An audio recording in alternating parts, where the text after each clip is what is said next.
Circling back to our top story, as the Healthcare Professionals Alliance Against COVID-19 is criticizing the government's, quote, half-hearted implementation of hard lockdowns.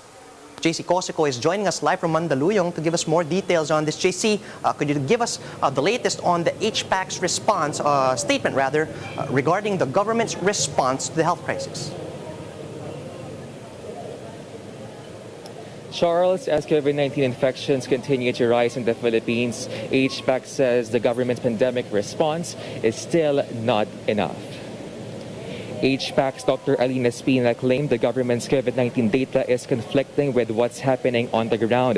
Espina said political will is lacking in implementing strategies to contain the virus.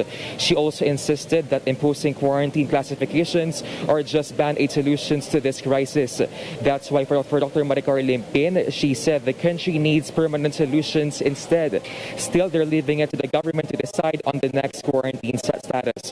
But Limpin suggested that quarantine classifications must not be implemented half-heartedly. HPAAC convener Tony Dance, however, clarified that they aren't looking for a fight with the government. Dance explained they are only doing this so that public knows that the country's health system is beyond capacity, primarily due to surge driven by the Delta variant. The group also turned emotional when they apologized for turning away patients, with hospitals getting overwhelmed. They also asked for additional equipment like ventilators and oxygen tanks as demand steadily increases.